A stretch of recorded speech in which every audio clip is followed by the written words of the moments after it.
Welcome to my channel. My name is Emmy from Emmy Evolving.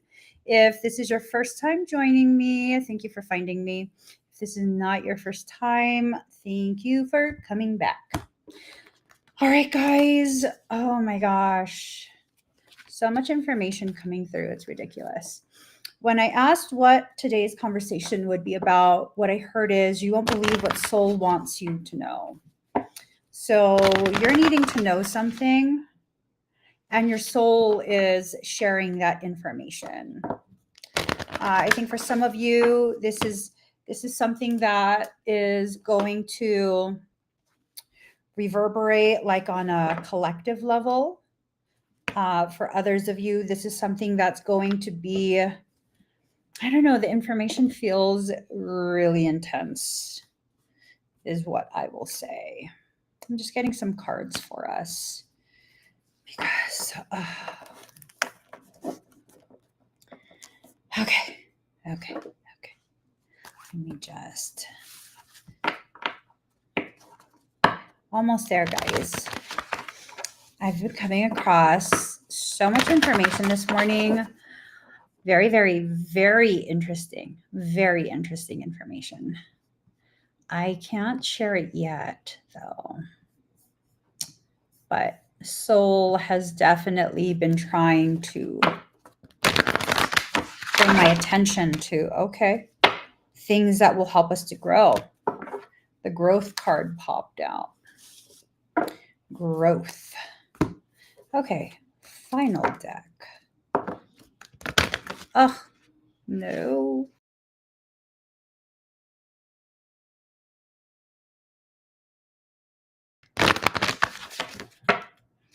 Okay.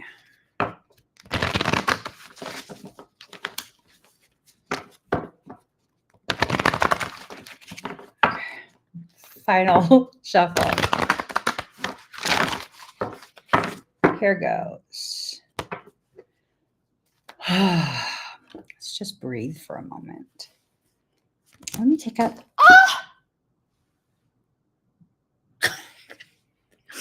An entire deck just fell. Hold on. Hold on. Okay.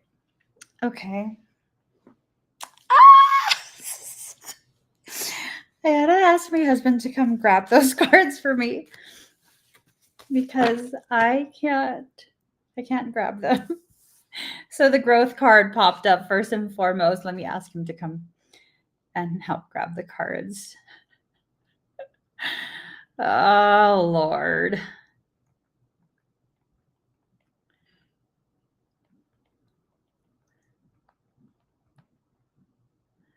Okay. All right. Okay.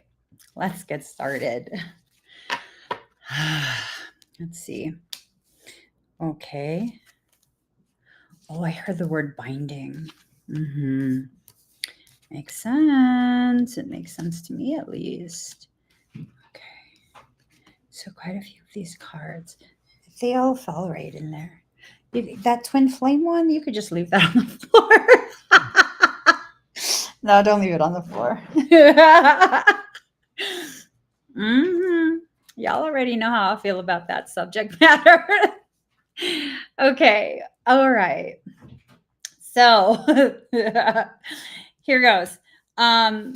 Growth is the primary thing that your soul wants you to focus on.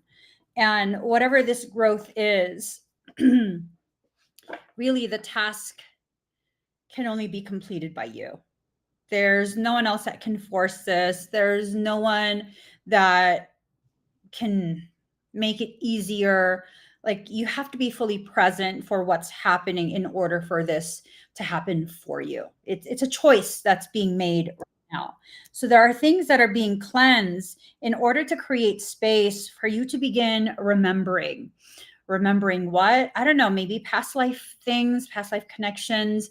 It might be something along the lines of past life bleed over, earlier life bleed over. Like, there's a lot of things, a lot of factors that it seems like it's not rooted in the right now, but you're experiencing it right now.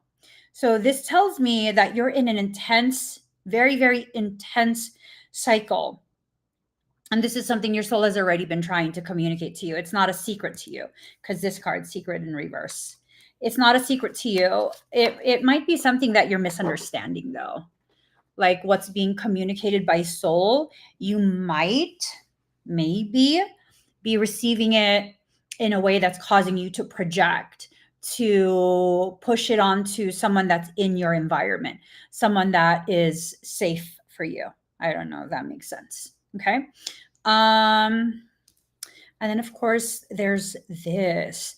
Something wants you to feel trapped. Something wants you to feel like you're in a gilded cage.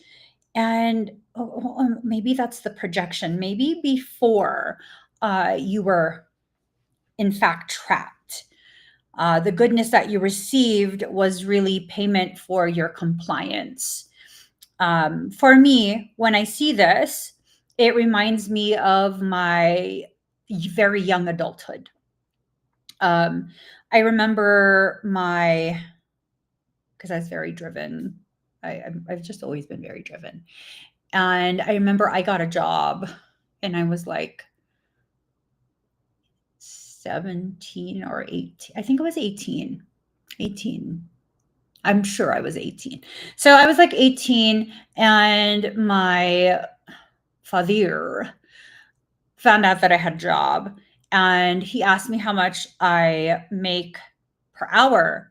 And he said, if I double that, if I pay you double what you're making, will you just stay home? No, I'd rather make half, because to receive that, I know that means you've purchased me. No. And it really programmed me to begin believing that when someone is nice to me, and some of the programs that existed that created issues for me were said outright, others were implied. So there was this belief that was programmed successfully, where if you're nice to me, it's because you're going to want something from me later on. If you give me something, if you give me some type of help, if you gift things to me, I'm now indebted to you in such a way where I can't ever say no to something that you want me to do, regardless of how it resonates or does not resonate with me. And so, that earlier life type of programming began to really negatively impact my relationship, because at the early portion of my relationship, actually for the first couple of years, I was extremely uncomfortable allowing my then boyfriend to buy me gifts. He's now my husband, but yeah, it was a thing of like, no. No, thank you. No, I don't want you to pay for my food when we go out. Like, this is just, no. And it's this thing where I had to go through quite a few years of experiencing that and it creating issues between us before I realized the issue wasn't him. The issue was something inside me that was needing to be addressed by me. And he was simply being used as an external mirror for something that was happening inside of me. So this feeling trapped, right? Like it was a thing of, I would never allow myself to be put in a circumstance where I felt like I was trapped. Well, I mean, you really shouldn't allow yourself to be put in situations where you feel like you're trapped. But was I ever really trapped? No, because that's not the kind of relationship that I have. I literally do whatever I want. And and my husband's okay with that. And because I love and respect him, I don't do things that are disrespectful to him. But I'm free to do whatever I want. This perception of being trapped in a gilded cage, I wasn't. The gilded cage was my own thoughts looping over and over and over. And because it kept looping, the guidance I was receiving was upside down. It was upside down. I wasn't able to receive the information at face value. It was always this thing of, okay, if you're telling me this, what is your ulterior motive? You must have some type of, I don't know, secret plan or something where, you're going to screw me over later.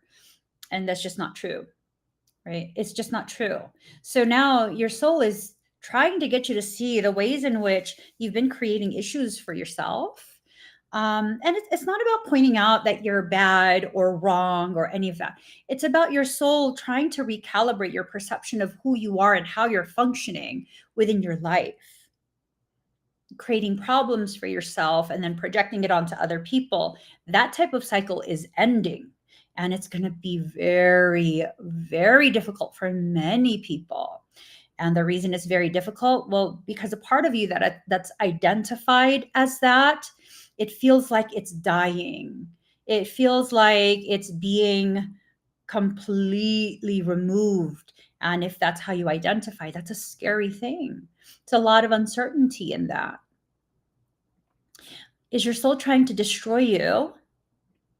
Or is your soul simply inviting you to step into who you actually are, what you actually deserve, right? The time for negative perception of an invitation. It's a simple invitation from your soul. You're being invited to rise to your rightful place, right? So fledgling, incubation, yeah, this is where you're at right now. This perception that you are fledgling, you're becoming aware that you've been incubating and you want to exit out of that. And you're needing to stop making it so complicated. So what does this mean?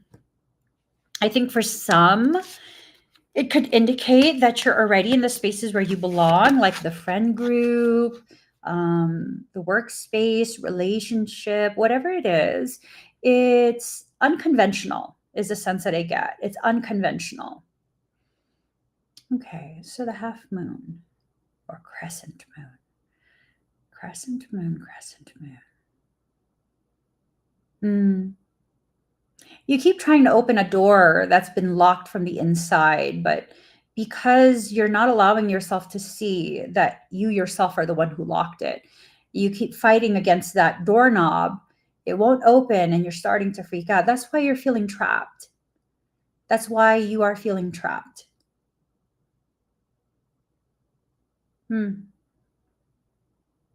Your perception is skewed. It's skewed because your soul is stretching you in order for you to return to the proper dimensions you belong, the proper shape, form, function, but you're resisting it. It's like pulling Laffy Taffy.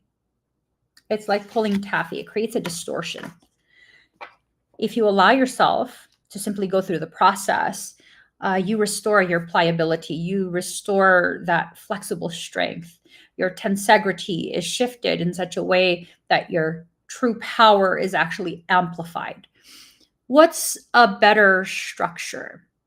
A house made of wood framing, or a house made of concrete? What do you guys think? Wood or concrete? Which one is a better structure?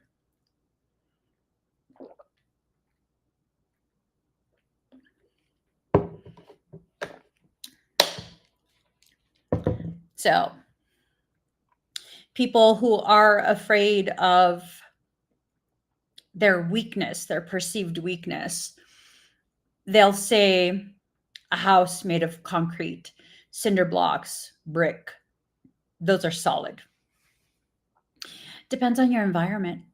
The best type of structure, the best type of foundation, it is a trick question. It depends on the environment you're building in. If you are in an environment that consistently has an ever-present threat of tectonic shifting, tectonic level shifting, where there's instability. When you build with concrete, you are setting yourself up for dangerous, catastrophic failure. Why? Because there's no flex there, there's no give. What environment are you existing in? One that has no threat of tectonic level shifting? Instead, maybe you're in an environment where the shifting and the moving, it's very consistent, very low grade. But what you need to do is insulate from the external. So you apply this to the ways in which you grew up, and then where you're existing right now. So let's apply this to real life. I had a lot of fear. I was very fear-based in my younger years. And that doesn't mean I'm a bad person or I'm weak. That's a very honest assessment of where I was and how I existed. Because of that fear, I felt I needed a very solid type foundation, because whenever there was a shift in life, it was extremely catastrophic, extremely destructive, extremely disturbing, and traumatic. And so I tried to build a foundation out of cinder block. Do you know in California, they typically don't build with cinder block. They'll go ahead and they'll do a facade on the exterior of the house. It gives a sense of brick aesthetic, but they don't actually use brick. Why? Well, I mean, if you want your structure to survive an earthquake, you're not going to use actual brick. Its tensegrity is not compatible with tectonic movement and shifting like that. So that's why most of the houses in California, and don't quote me because I'm not a builder, I'm not a general contractor, but it's my theory. Most of the houses in California are built of a wood frame with foam insulation, foam exterior. It's also cheaper. So I built out of cinder block, and every single time there was a shift, cracks would form in my foundation. It felt even more destructive to me. So I would continue to fortify more brick, more cinder block, more brick, more cinder block, fighting against the movement of your life. And then you wonder why life feels so heavy. Well, you're carrying around an entire pallet of cinder blocks and bricks. That's why life feels heavy. And then you feel so fragile because one little bump, you're going to lose your balance. You're going to drop your pallets, and then you're going to have to start all over again. Depending on what environment you placed yourself in as an adult, and you're consciously placing yourself in these environments, but you're not always taking accountability for the environment you've chosen. So I placed myself in an environment where there's a lot of assholish people in this world. And luckily for me, a lot of assholish people, they see me and my aesthetics, and they assume that I would be an easy target. So there's a lot of folks with their metaphoric sledgehammers trying to sledgehammer their way through and destroy my foundation because they think I'm an easy victim. Yeah, right. Here's the thing. I learned this lesson in advance of allowing myself to be placed publicly. So what did I do? I shifted in the material that I used to continue the building of my life. I'm retrofit for the environment that I exist in. Because sometimes when you know there's a potential for earthquakes, these huge life shifts, but you also know that you're building extremely high because you have an extremely high purpose. And this doesn't mean that you're elevated among others. You just have an awareness that there are things you're going to need to accomplish that require elevation. So that's like what, a skyscraper? Well, are there high winds? Because now there's other factors being placed in that mix. And maybe sometimes you need to understand that what you're going through is your soul making you aware. Your options to build were never just wood or brick or cinder block. They're steel beams. There are ways to take control of the architecture of your life, to fortify you in such a way that is in harmony with what you will face. The reason you're afraid of what's going to happen in life is because you have no idea what you've built your life on. None. This is the period where your soul is showing you. Your soul is inviting you. Okay. Okay. So, twin ray healing in reverse. What does that mean? You pair it with a card that kind of popped out, growth, twin ray healing, but this was in reverse. Okay, so for me, what does this say? Your growth is yours. It's not contingent on what someone else will do. And if your growth and your happiness is going to be placed in someone else's hands, like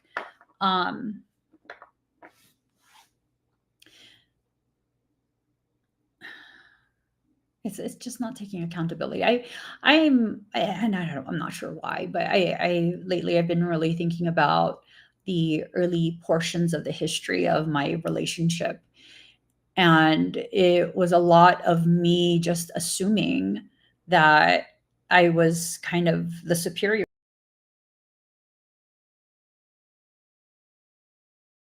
I kind of just go with the flow of things. True story. I have no fucking chill. I don't have any chill.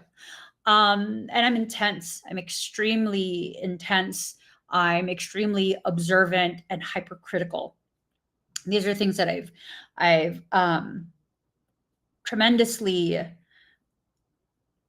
put tremendous effort into working through these things within myself. And I look back at the relationship, and it was this thought, this concept of, I'm teaching him to be a better person, a better man. And I'm tired of teaching him. And that created a lot of conflict between us. I look back and I was so fucking asinine. I was, because how do I, as a woman, as a female, who has been surrounded by toxic masculinity my whole life. My father's a narcissist. It's my belief that he is clinical and malignant. I have no idea of what it means to be a healthy man. Yet I was so staunch in this belief that I was teaching my husband to be something I had no idea how to be.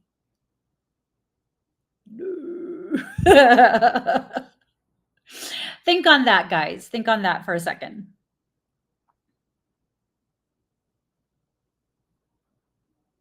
How do I teach someone to be something that I've never been, will never be, have no idea what it's like to be? Yet I continued to project that my unhappiness with myself that created unhappiness in my environment was because it's his fault. Does that make sense? Does that make sense?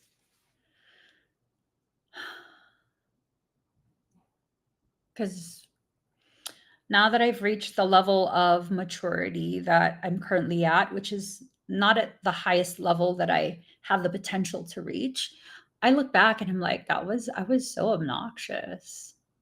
I was so obnoxious. And it's not to say that I was the villain and he was the victim.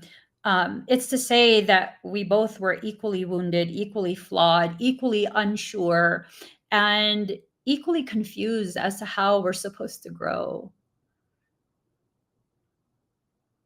And equally unaware of the fact that we were already in the process of growing. That's not to say that relationships, friendships, work environments will never have conflict if you're doing it right. It's to say that the conflicts that arise oftentimes are the very things that are intended to bring your attention to the way in which your view on yourself, your function, and your co-created environment, it's not always accurate.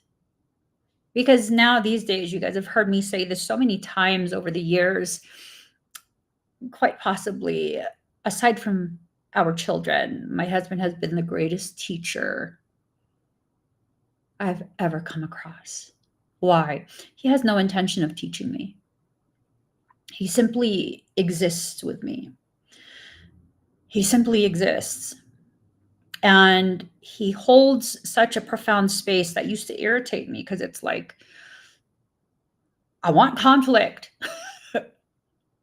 I realize that now, like I want conflict, and he wouldn't push back. But what was that going to achieve? Nothing. So he would just hold the space. He would hold the space and give me the room to figure shit out. And most of the time, by the time I start to begin to realize what's really happening here, I begin to realize I initiated a conflict that was not rooted in the reality of what was happening. And it's not to say that I was a problem. It is to say that my perception, my opinions about misalignment, misunderstanding, I amplified that and amplified that and amplified that. For what? Because I was accustomed to living in a war zone. And I couldn't simply have the conversation that was necessary to create equilibrium between us. And he still had a lot of growing to do as well. That's the thing. We both were in the process of growing, of growth. And the differences that existed between us were the very things that invited me to learn more about myself, learn more about the distortions, right? And for many of us, we really have no idea how worthy of love we are. We have no idea of what healthy love is. And then, of course, you toss in all the spiritual teachings, the social media stuff. And there's a lot of good stuff on social media, but there's even more really bad, very distortive type stuff. You throw all those things in, and then the opinions of others, and it just really becomes a thing of like, now there's real conflict within ourselves that we project out into our environment. Your soul is really opening space for you to be able to see yourself clearly. And again, everything I've said, it has nothing to do with you need to admit you're a bad person. I don't know that you're a bad person. I don't think that you're a bad person. I think you're in the process of growth, growing in such a way where you're able to begin to see like, I don't like this. I don't like where this is going. I don't feel happy, and I need to take charge of my own happiness. Because I've been with my husband, I believe 27 years now. 26, I don't fucking know. 20 something. And it's a thing of he's not responsible for my happiness, but he does go out of his way to try and facilitate me choosing to return back to happiness. He's not responsible for that, though. I am. It's up to me what I choose, what I stop yelling. Michael's yelling, and it's like, what's going on?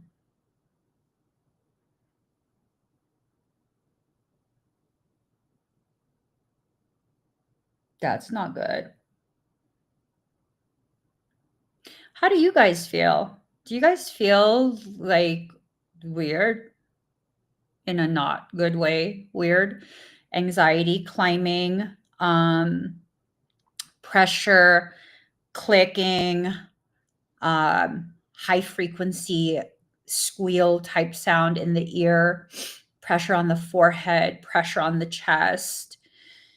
This is not good.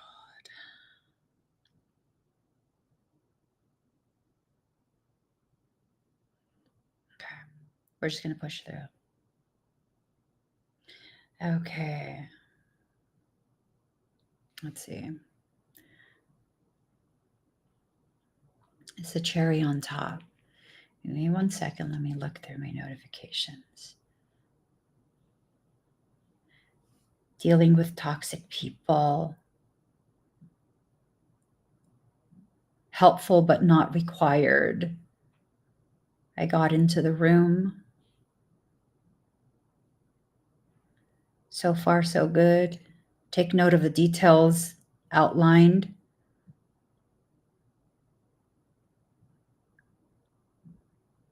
Rise most. The signs are everywhere. Are you paying attention? Set the scene.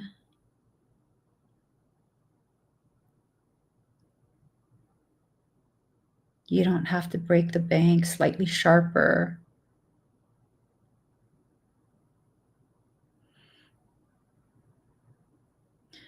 Don't use a template. Start from scratch. You're stronger than you realize. This is your moment. Trust the plan. Happening fast. You're about to level up big time. Don't be one of them. Life is not a bed of roses. What's really happening? And this is for people feeling behind in life. Yes, you. This is the breakthrough you needed. No more waiting. This dream is finally real. This is it, the moment you've been preparing for. How much do you need? The wait is over. Rewards are here. You've waited for this moment. Here it comes. You won't believe what you're about to discover.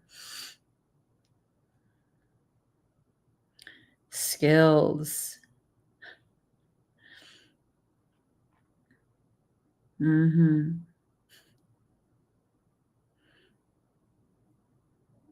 A lot of messages here.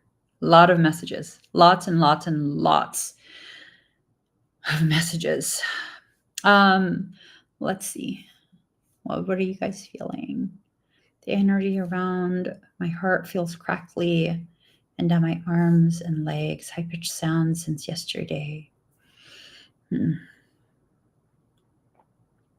There are things that are happening, and these things that are happening, it's trying to push forward specific types of potential.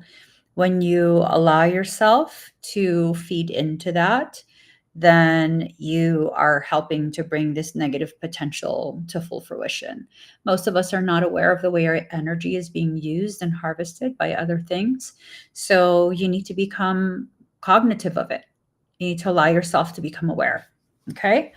Not only that, you need to have faith in your own process. Lack of faith in your process is what's causing you to not trust in yourself. Trying to force, trying to rush, trying to make something happen. There's a fine line between being driven and being desperate. Oh, did you guys realize that? There's a fine line between being driven and being desperate.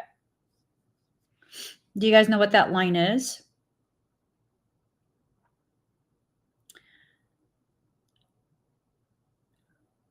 The fine line between desperation and drive is your intent. Is your intention simply to accomplish something regardless of whether or not people will recognize the accomplishment and give you accolades for it? Because if it's strictly to achieve a specific goal, create a specific outcome, I would say that's drive. I would say that that's you being driven.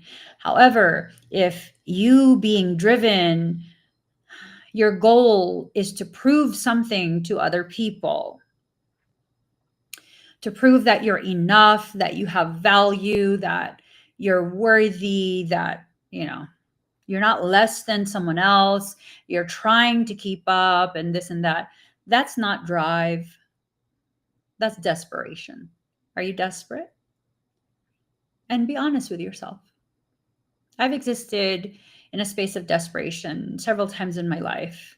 And the only time I was able to exit out of that space was when I was able to be honest with myself about feeling desperate. And then I was able to implement certain things that allowed me to correct that feeling of desperation. When you create from a space of desperation, you create detrimental depletion. It's the 3 Ds of life: desperate, detrimental, depletion. The 3 Ds, right? Get it? 3D. Most people exist in this way. Most people exist in this way. You're desperate to prove that you're a good enough friend. You're desperate to prove that you're a good enough employee. You're desperate to prove that you're worthy of your family members. You're worthy of your partner. You're worthy of existing. You're just desperate to prove that. And that desperation typically extends from a childhood where you were never validated, never seen, never honored, never celebrated. So then what needs to happen? If that's how your childhood was, what needs to happen to correct that? You need to be your own cheerleader. Simple. It's very, very simple. But most people will not do it because they feel stupid doing it. They feel as though they are full of themselves. They feel as though people will see that. And they will think that you're cocky. They will think that you're conceited. They will this, they will that. Here's the thing. The most liberating moment of my life was when I said, fuck it all. Fuck it all. And then I really was just like, I don't give a shit. Not about that. Not about that. So then what happened after I did that? I was able to breathe. I was able to breathe. Did you know that for most of us, we don't even breathe deeply enough? We don't breathe right. We breathe just enough to stay alive. And as you continue to breathe shallow, you continue to signal to your body you are in harm's way. You are in a harmful environment. And then, the craziness just continues to compound and compound and compound until you eventually get sick, until you develop mental instability, emotional instability, which then probably will affect your financial stability. And then it becomes a snowball. It just all because you just needed to breathe. Did you know what determines whether or not you develop pneumonia when you have a respiratory infection is whether or not you fill your lungs with air?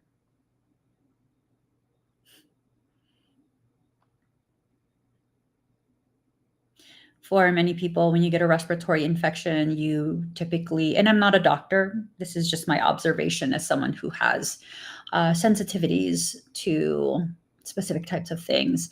When you develop a respiratory infection, you tend to breathe more shallow because breathing deeper has a tendency to trigger coughing spasms. And then you don't want to cough, so you try and not irritate it by breathing more shallow. And the more shallow you breathe, the more opportunity bacteria and viral stuff has to enter deeper into your lungs. And then you let it sit, and lack of movement, lack of breath, lack of flow of energy. And then next thing you know, you have pneumonia. And the moment you develop pneumonia, you then become predisposed to developing it again later in life.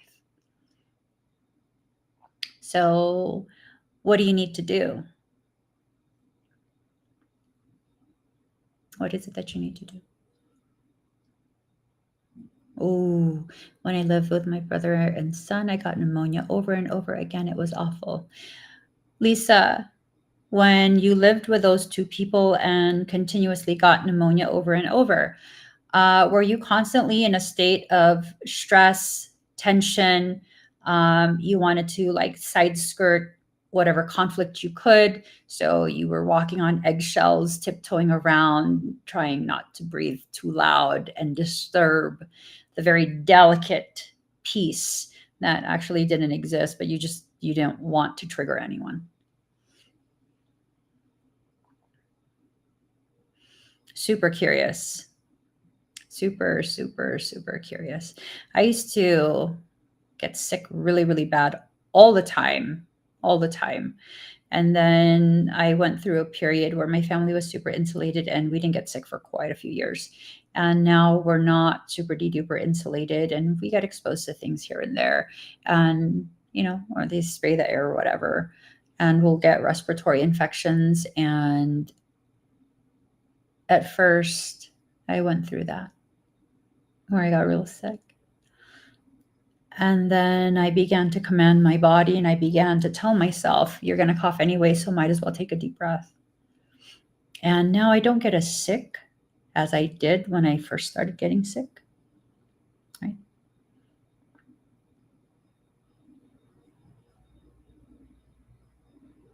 So then what does that mean?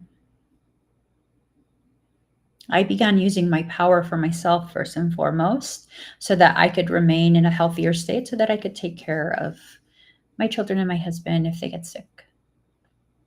So they were constantly fighting and you were constantly on eggshells. Yeah.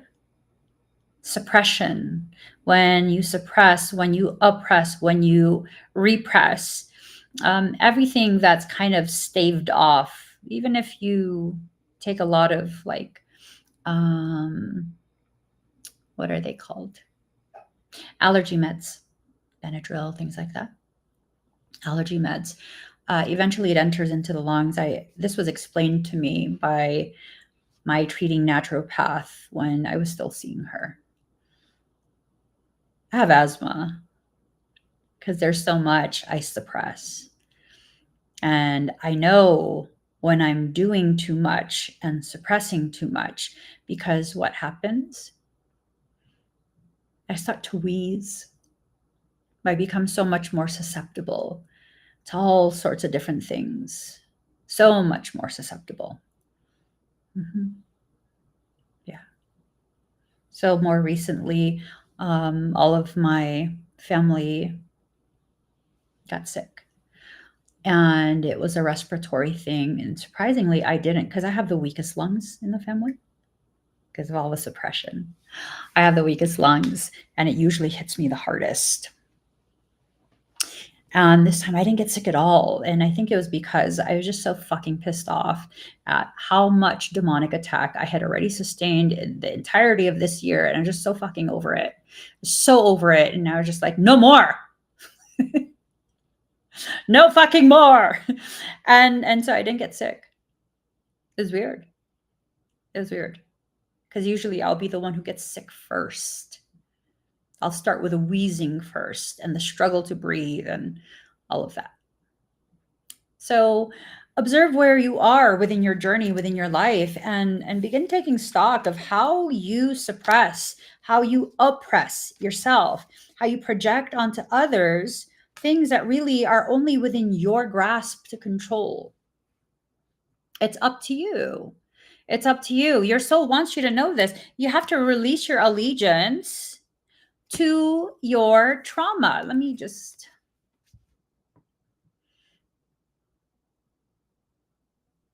Mhm.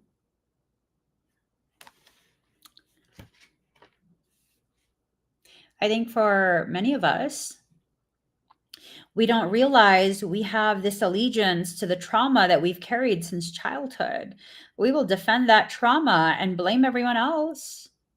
Mm-hmm. Yes. Yes, yes, yes, yes. We do that quite a bit. I don't do that as much now. It's quite rare for me to do that at this point. Why? Because I can absolutely hold myself accountable for anything and everything that I do. Anything and everything that I do, I can speak openly about, oh, yeah, no, I was tripping. I have no chill. I do. I have no chill. For the most part, my no chill only extends to myself, my husband, and our kids. Everyone else, I can tolerate pretty much everything. I'm super duper patient with everyone else. For myself, no chill. No chill. Working through it though, working through it. And sometimes it's the catastrophic things you experience that give you the opportunity to work through it. So I told you guys, I finally got myself a coach because of all the injuries that I've had this year. And then the coach gave me a specific set of exercises to rehabilitate my whole body. And then the coach explained to me, I'm not allowed to do anything else, just those specific exercises. And one morning I had texted my coach, hi, could I add maybe like 1 or 2 sets of dumbbell lateral raises for my deltoids? Only like 5 pounds. And my coach reamed me. He's like, you don't know how to listen. You don't do what you're told. He was fucking mad at me. He's right, though. He was right. I have fucking no chill because I want to work out. Like, I want to be strong. It makes me feel good to be challenged and be strong. And I wasn't ready. And he knew that. And he just went off for like 20 minutes. I stopped answering his texts. And he just kept right on texting. He's like, now that you're not feeling as much pain, you're going to fuck it all up again. You sabotage yourself all the time. This is what you do. Like, just some really necessary words that cut like a paper cut. It stung, but it's true. It's true. Everything he says is fucking true. It's true. So what did I do? I decided to stick to what he said to do, nothing else. And then the other day, he says, it's been X amount of time. He called me in the evening and he's like, you get your wings back today. And I was like, what's that mean?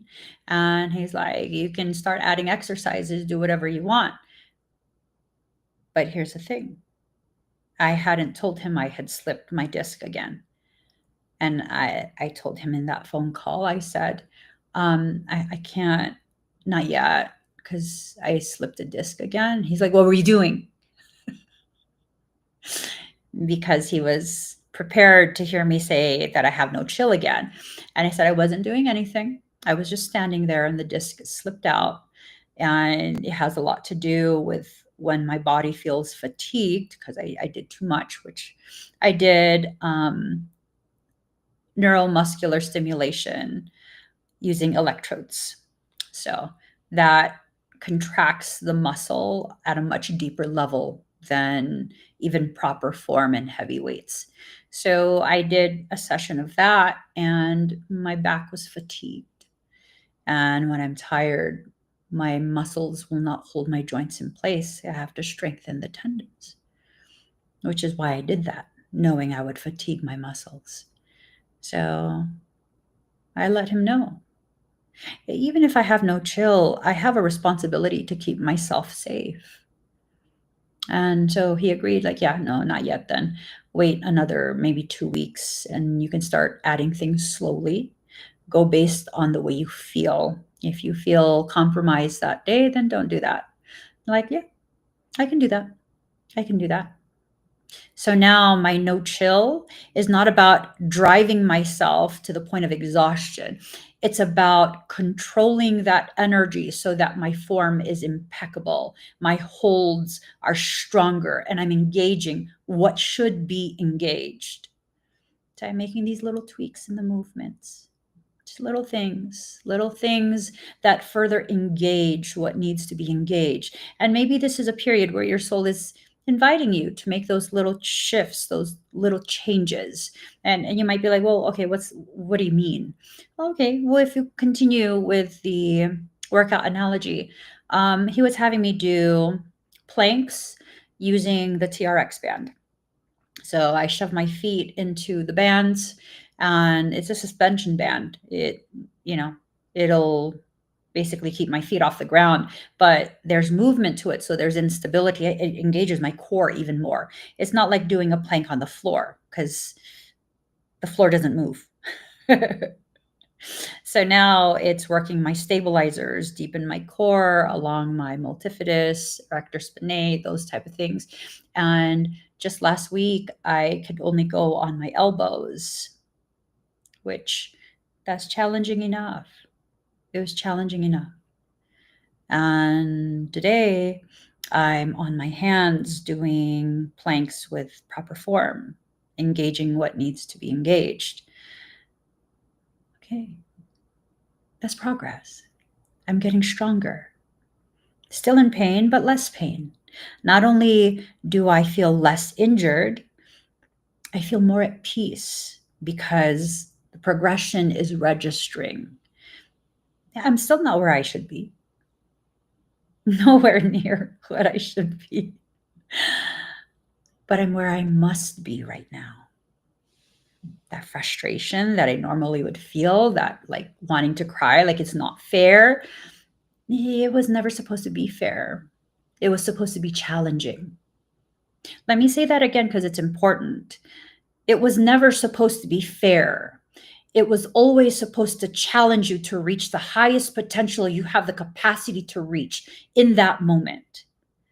So next week, I'm still going to be on those TRX bands. And when I go to do the planks, I'm not just going to do a plank. I'm going to do a plank to inverted leg tuck. I can feel it. My core is strong enough to do that, but I'm not going to rush it. Not yet. Not yet. Because this is where I need to be right now. I don't need to push it to the point where I re-injure myself and push everything back yet again. If you look at your progression through your spiritual journey, how often do you feel your strength surge? And because of that, you do things that you know will sabotage your progression, your healing, your journey. You'll do it anyways, just to be able to prove to someone. There was this girl who had a video. She was just adorable, adorable.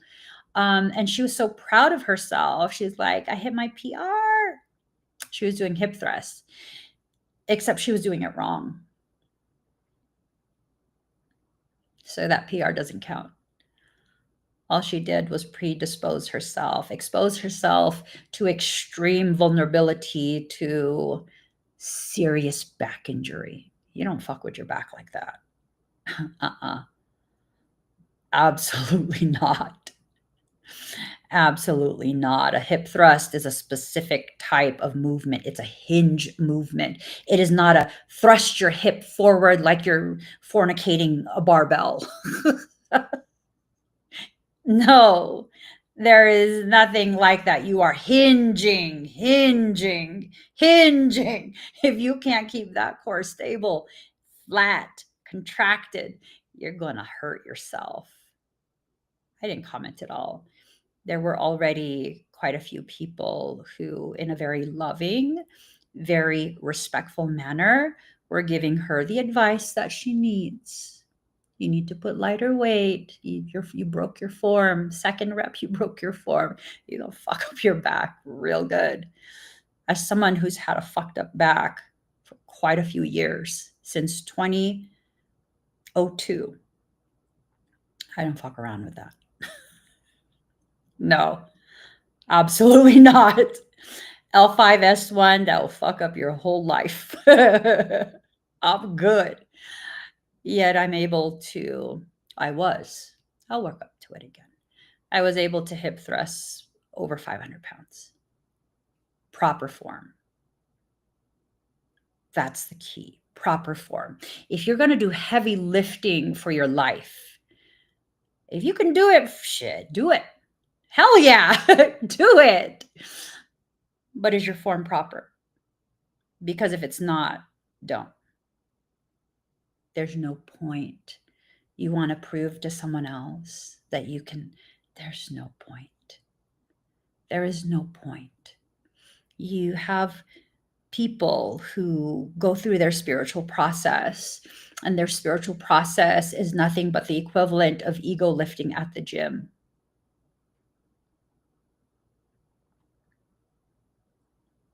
Who cares? Do what you need to do. Do it in the proper way. Do it at a pace that's appropriate for you. It doesn't matter what other people say. It doesn't matter what other people think. Make sure nothing, whether it's the words of people outside of you or your own words inside yourself, make sure those words never distort the reality of what's happening here. What is happening? Did you say you can leg press almost 1,000 pounds? Yeah. Well, not now. I'm weak as fuck right now. I'm literally 20 pounds of muscle down. This one girl who I befriended at my now current gym, she saw me this morning. She's like, "Hey, girl." I'm like, "Hey, girl." She's so sweet. She's like the sweetest, I swear. I haven't seen her since I've been injured. So she's like, "You look so good." And I was like, "Girl, I got injured." And then she's like, "But you look so good." I'm like, "I lost 20 pounds of muscle, like literally 21 pounds of muscle because I weighed myself today." And she goes, "But it looks so good." I'm like, "Girl, I'm so weak right now." And she just kept insisting it looked good. Okay, thank you. I'm like, and everyone at that gym that hasn't seen me for a couple weeks, because I drop weight fast. They're like, "You look so good. You dropped a ton of weight." I'm like, "Motherfuckers, stop telling me that." They don't know. They don't know. That's like, it's okay. It's okay. It's okay. I'm in the process of getting it back, right? I'm in the process of getting it back. And that's the thing. I might not have any chill, and I don't think that will ever change. But here's the thing. This is the one thing that I did change that made this journey so much healthier for me. Despite having no chill, I have exponentially expanded my capacity to have compassion for myself.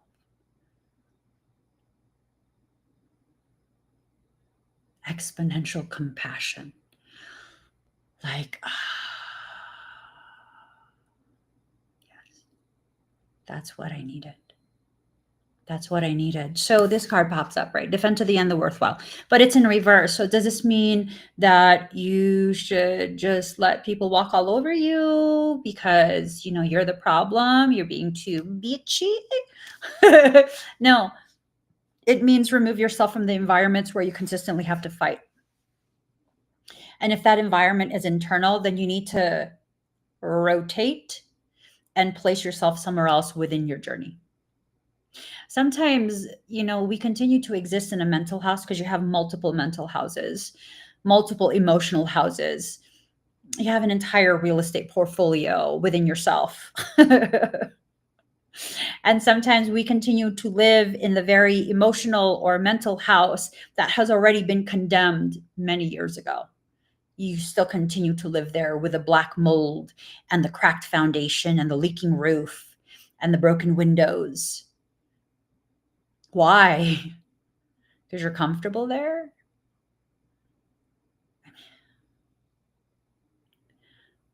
says a lot.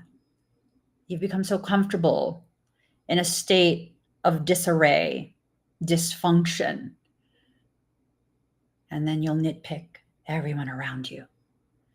You'll nitpick maybe silently to yourself or maybe out loud. I don't know. But you nitpick and you nitpick and you nitpick. Why do you nitpick? Because you don't want to look at yourself. It takes a certain degree of courage to be able to look at yourself and recognize it's time to stop that internal war. You stop that internal war, it takes some effort. It's not the easiest thing. It's not impossible, but it's not the easiest thing. You stop that internal war, and suddenly the things that are happening outside of you are not so irritating. It's not a big deal. Why? Because it's literally not a big deal. It's just not. So what do you need to do now? Well, here. You need to allow yourself movement. Extend your sails. Extend the sails. And the winds of change will blow you into a different direction. Why can't you keep going in the same direction? I mean, have you been happy? Be honest with yourself. Have you been happy? Because if you haven't been happy and you're going to continue the same thing, going in the same direction, what? Because you've already committed weeks, months, years, blocks of your life you've committed to going in the same direction because you've already been going in this direction. Okay, but have you been happy? Is it the right direction? Because if it's not, then you're responsible for your unhappiness. It is you. Some people need to hear that. Now that you've heard that, what are we going to do to make you happy?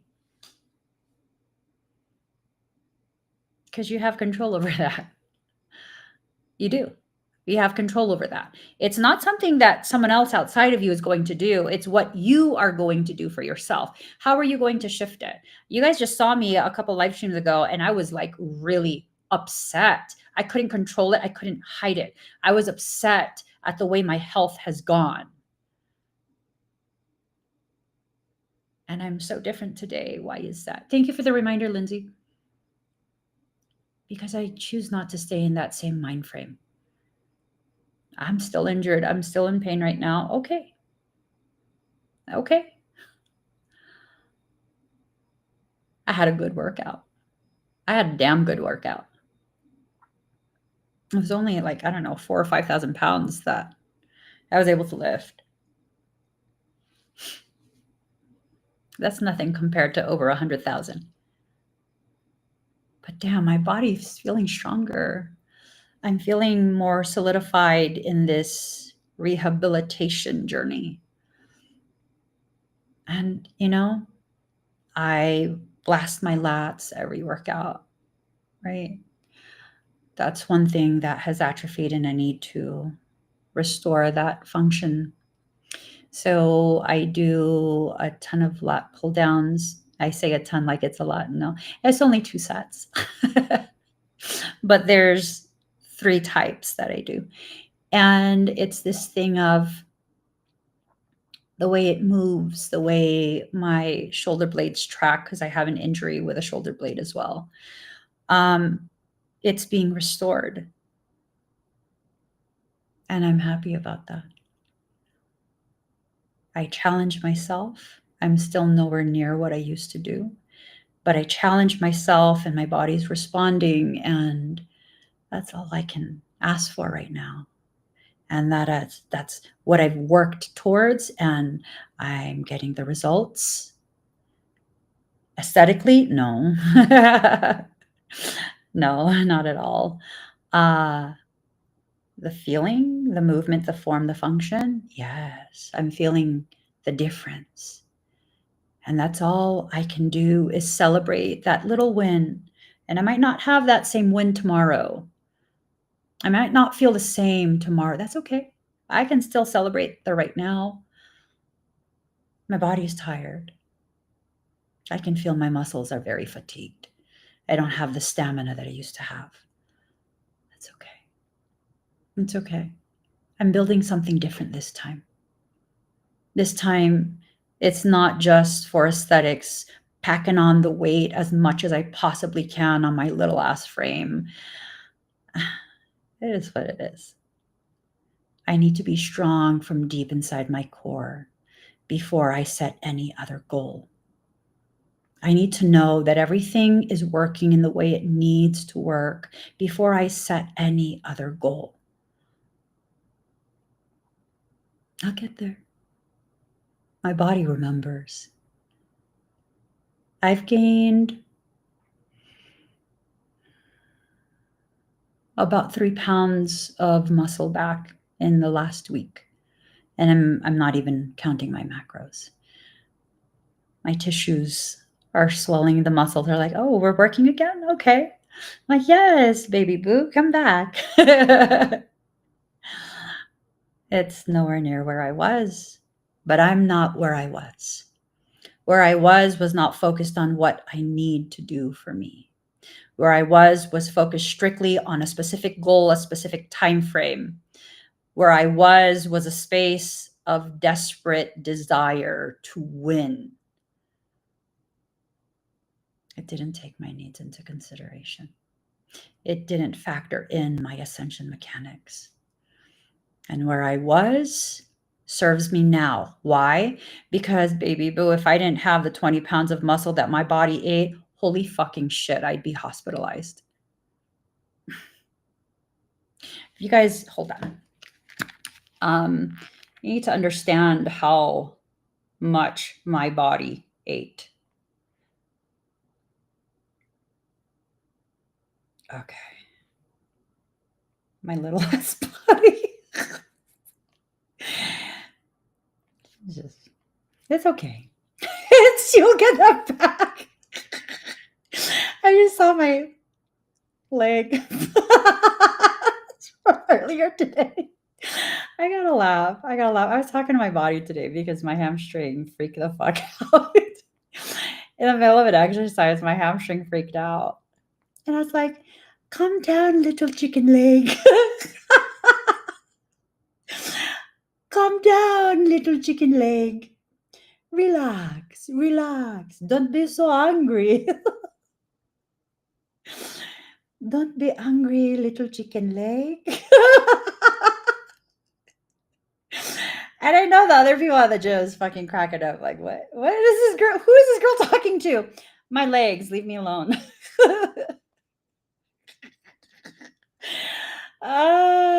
Life be funny sometimes. Hold on. Oops.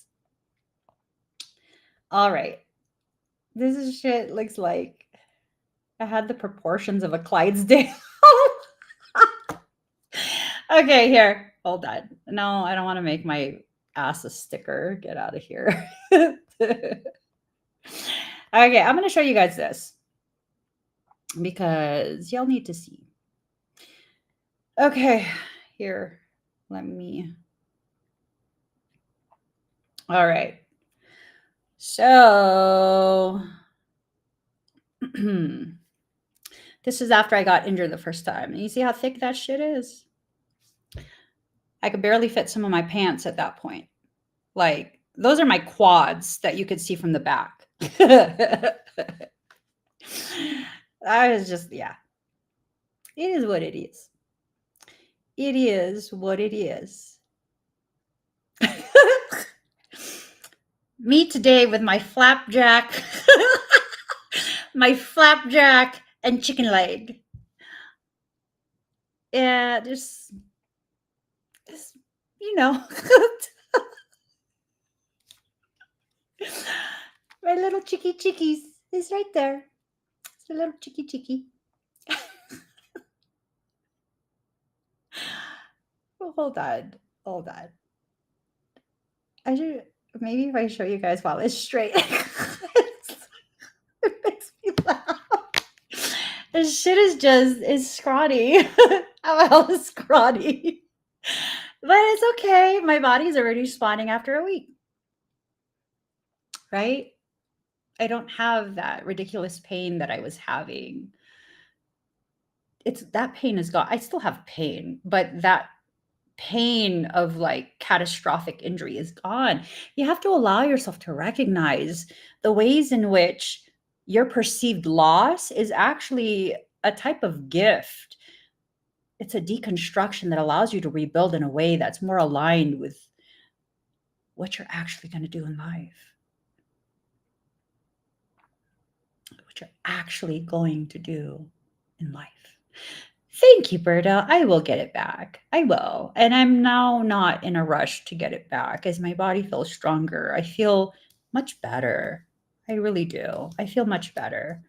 But I still have to keep in mind the current set of limitations that my body has me at, because I need to care about myself and my process.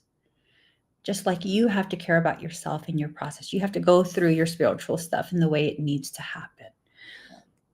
So something doesn't want you aware, it's a demon. That's how I feel about that. Something wants you in a highly reactive state, feeling all sorts of different ways about yourself. Yeah. It wants you frustrated. It wants you pissed off. It wants you blaming, externalizing, projecting. It wants all of these really, really toxic trauma responses to be on deck so that what? So it can wreck every single aspect of your life. Right now, the potential is extremely expanded, extremely elevated, extremely expanded. And so what does that mean?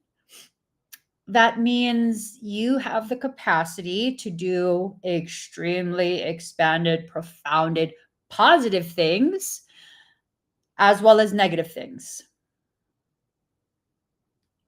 You took 6 months off and felt hell a week after. Yeah, good Lord. Oh my gosh. Berto, my laptop was too heavy for me to carry.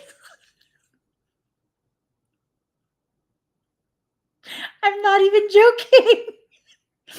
Y'all, this is a...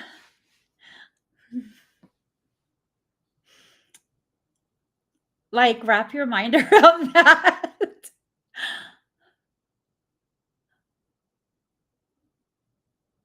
My MacBook was too heavy for me to carry for quite some time now. I can carry it now, but yeah, it was too heavy to carry.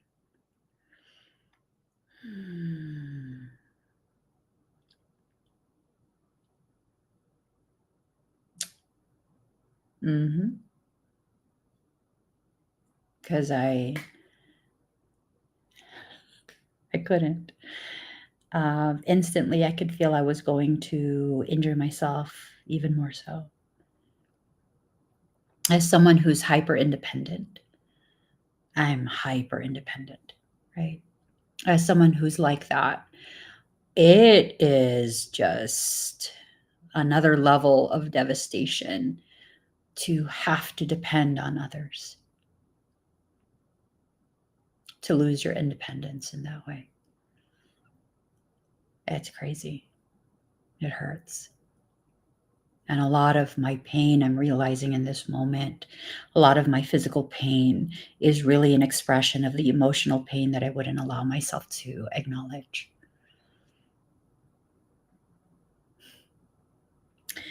It just is what it is.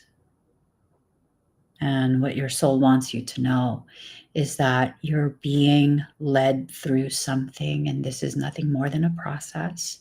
And this process is going to be the very thing that prepares you for the next part of your life.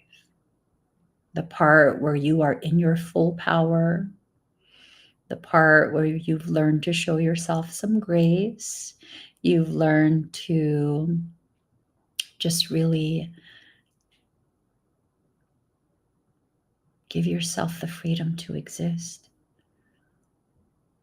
So then comes this question. I don't know if it's one of you that's wondering it. So does that mean you're giving up on competing? That means right now, competing is not my concern. When I'm strong enough to begin fixating on doing a competition, I probably will. I probably will. But right now, I'm fixated on regaining my strength. Nothing more, nothing less. I need to regain my strength. Having goals that are so far flung into the future, sometimes that's the very thing that sabotages your efforts. Because if I fixate on that, okay, my coach said I can do pretty much any exercise except anything that's overhead, anything that compresses my spine, causes spinal compression. So, I mean, really though, I could do leg presses and I have the drive. I could grow my legs real fast. It responds really quickly. I could grow it fast. And then I could just do a whole bunch of fucking peptides. I could. I could.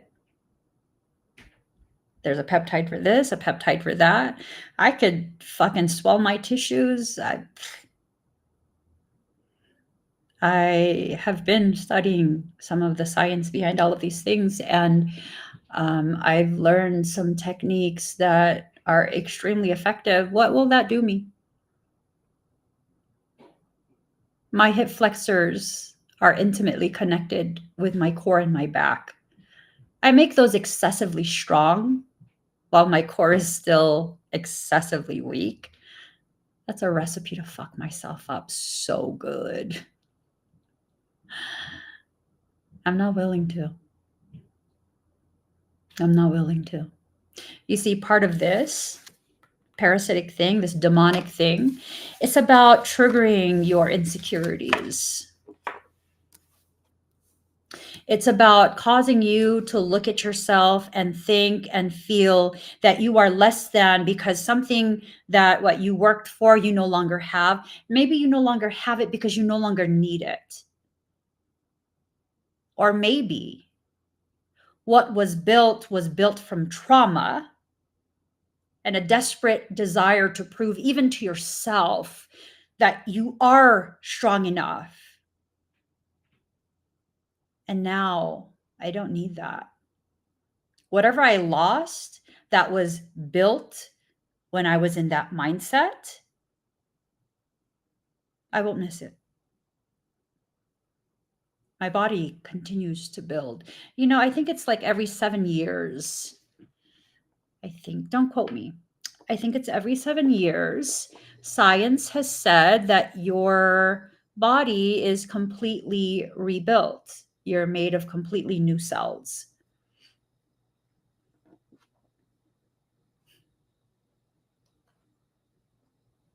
So why do you keep trying to hold on to the you that no longer exists? Why? Is it because you're afraid? And it probably is. But if you are afraid, what are you afraid of? And if you're going to tell me failure, I'm going to tell you without hesitation. You've failed so many times in your life. You know how to fail and get back up. So why be afraid of failure? Oh, I'm very serious.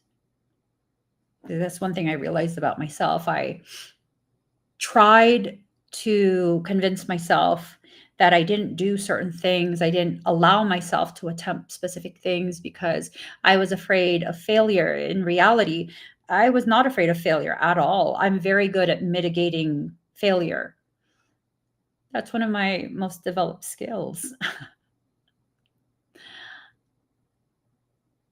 So what was I really afraid of? Succeeding.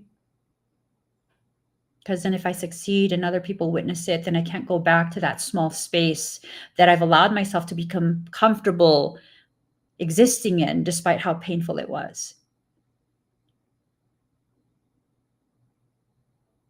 You see, you guys see the version of me that exists right now. And the version of me that exists right now, if I tried to go back to the version of me that was presented to the world in 2017, you'd be like, what are you doing? I mean, this is not you. Why are you acting like you're afraid and meek and docile? You're not fucking docile. You're one of the most rambunctious, rowdy people I've ever come across. Your energy is just chaos and expansive, and I love it.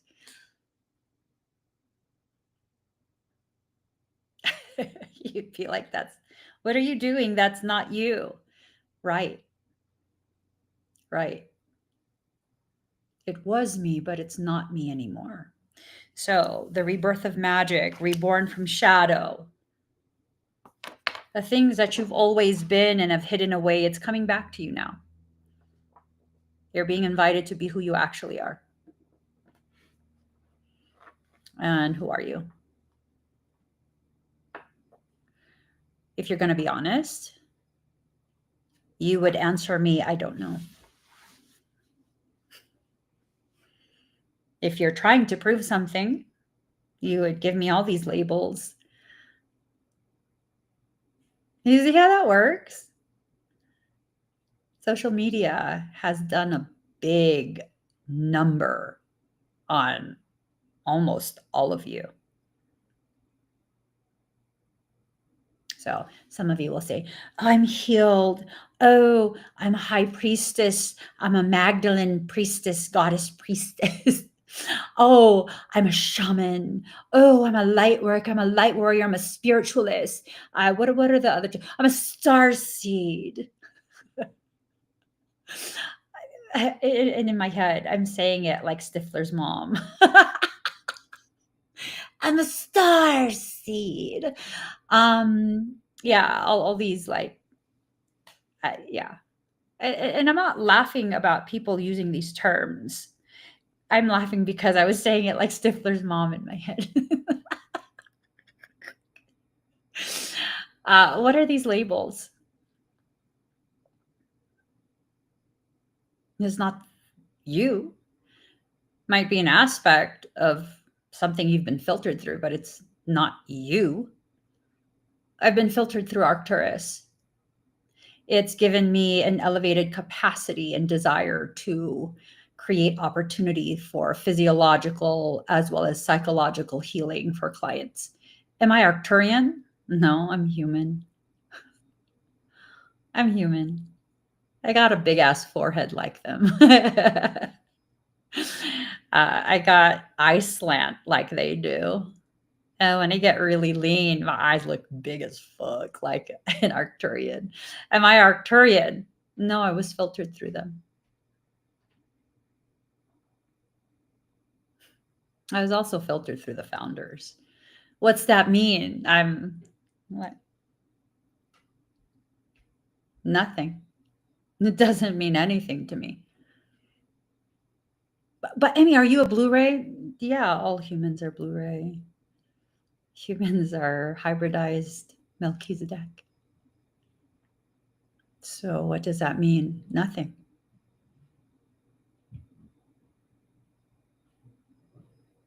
Can I claim to be a healer?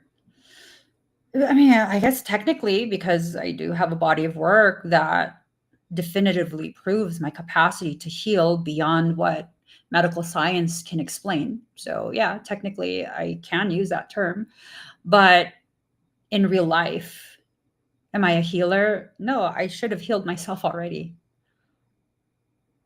Yeah, I don't even sedate the pain receptors unless I have to work.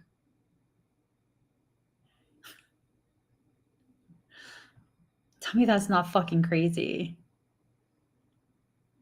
I don't work on myself unless I get desperate. I won't work on myself. So, the more accurate term for my existence, I'm wounded because I am. I'm injured. I'm wounded. So, what do these titles even mean? You're so busy identifying as something, you forget that you are so much more than that one small fragment of your existence. That's what they want. They want you hyper fixated on things that cause you to have this belief that you are more than what you are because you're this now. Who gives a shit? You are exactly what you need to be. Even without those titles, even without your acknowledgement, you are exactly what you need to be, carefully calibrated by creation itself. So, what does that mean? You don't know how to quantify that. So then you feel, I don't know, I feel lost. I feel like I don't know myself. And you mistake that feeling for a space of weakness, when in reality, that feeling of being lost, not knowing yourself, not knowing the answers, that's the invitation to find out firsthand for yourself, to find out exactly how powerful you are. You know what I'm realizing right now? Being injured at the level of severity that I was injured, I was so fucked up. My spine was compressed 2 inches. That's about this much. Well,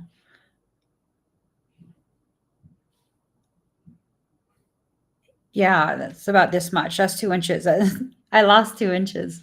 I don't have much height. Like, that's a big deal. That's a big fucking deal, yo. I need those 2 inches so I can reach the bottom shelf of my cabinet. No, this shit's not funny, but it is. I need the 2 inches to be able to reach for things in my kitchen cabinets. Yeah. Had I not experienced the things that I experienced in this year, I would not have an even more ripened understanding of the reality of my strength, my tenacity, my stamina through conflict, my capacity to continue existing despite the chaos that swirls around me. I don't say that as though life sucks. I say that in absolute awe. Like little old me, just little old me. God put so much power, so much capacity in this little ass body of mine.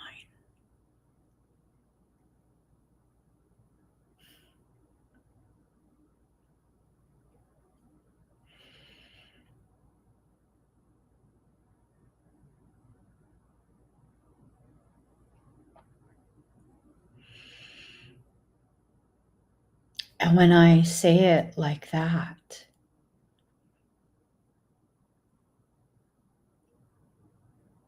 I mean, the only other thing that comes to mind is, man, I'm fucking unfuckwithable. Like, wow. Wow. That's crazy. But is it?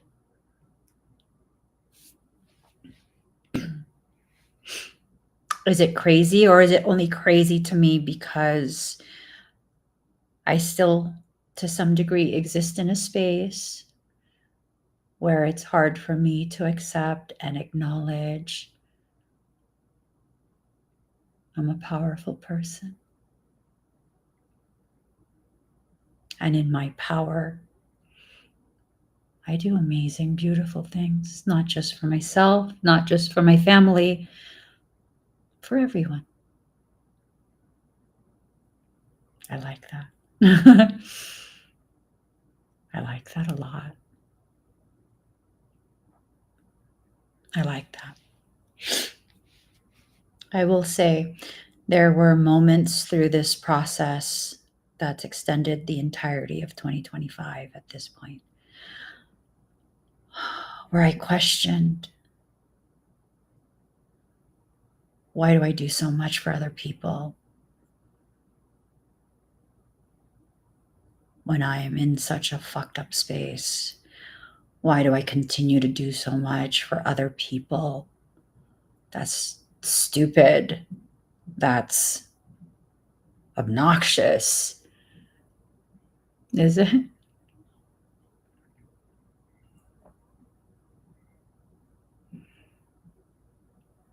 Or is it evidence that no matter what happens in my life, I will always just be a good person?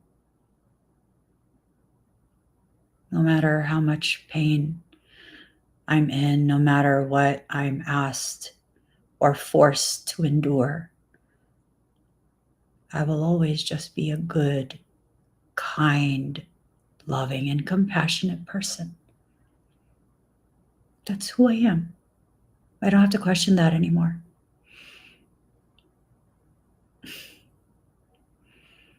It's who I am. There's a gift in everything you endure. And if you can silence the distortions, the disharmonic thoughts, the attempts by demonic things to present your process of cultivation, you come to a realization of how amazing this process actually is. It's bringing your attention to the things that you need to pay attention to, right?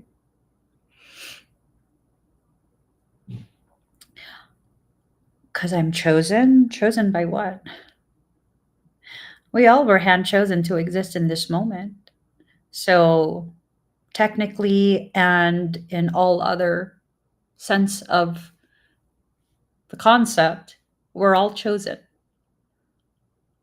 We're all chosen to choose for ourselves how we will exist.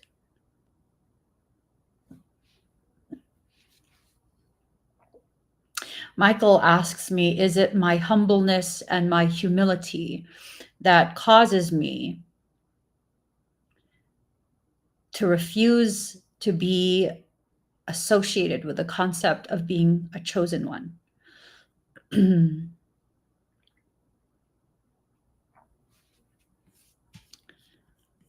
1 second, guys.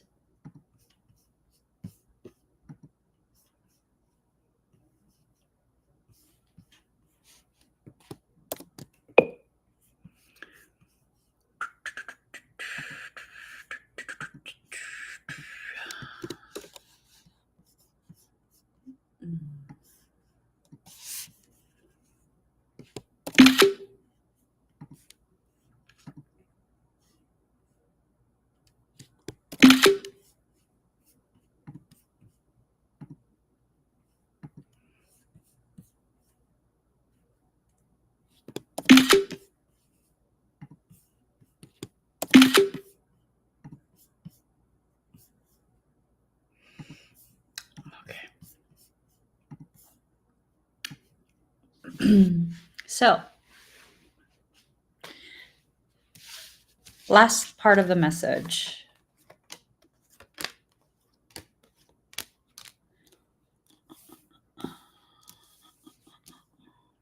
I think I'm going to do a series for people who are prepared for it. How do you guys feel about me doing a video series regarding spiritual traps? Are you guys familiar with what spiritual traps are? Because there's a lot of people who operate from a space of ego traps in spirit. And they get caught up in these loops that really do a number on their psyche. And it's, from what I'm observing and have been observing for quite a few years now, it's kind of the precursor to spiritual psychosis. It's just the precursor to spiritual psychosis. So that's definitely something that soul has placed in my heart a few days ago. And now I'm seeing why. Now I'm seeing why. So, okay, shadow self, Mother Earth, patience, emotions, be still in communication.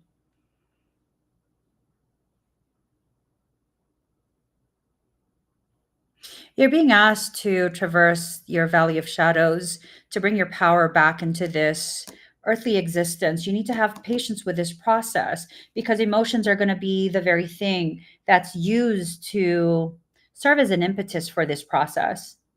This process is something you cannot control. You cannot rush it. You cannot slow it down. You cannot stop it. You cannot you can't control it in any way, shape, or form. All you can do is be still as you receive instructions from soul, communication from soul.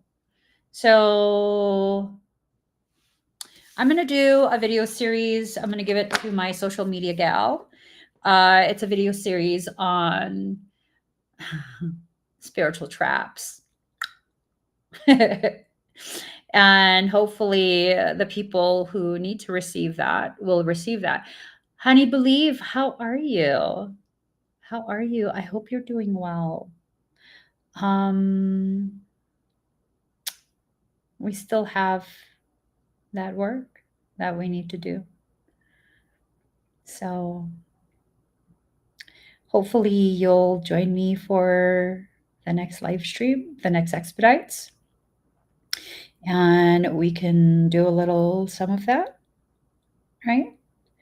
And there is another person in our community who I would love to connect you with. I have to ask them first if they're open to connecting. And I'm thinking that the two of you could be a little support system for each other. Um, I don't know if my memory is wrong. I see you wrote, I'm saving some money up for it.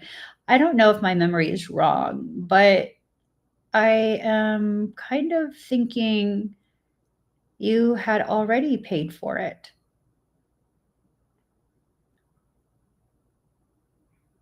But then you disappeared.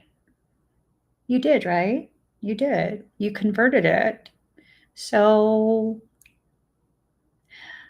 I don't think there's anything else you need to save for. I think the time is ripe for you to receive what is rightfully for you, the type of support and advanced energetic recalibrations. I think, are you ready? Because I was able to do it for a viewer during expedites. So maybe that's something we can do so that way you can just have the relief that you need already. All right, guys, I got to get going though. I hope today's conversation has helped to encourage you to step more in your power, to be more present in your process, and to have some more grace for yourself. Remember, if the things that I'm saying is triggering you, it's because there's something in that message your soul is wanting you to hear.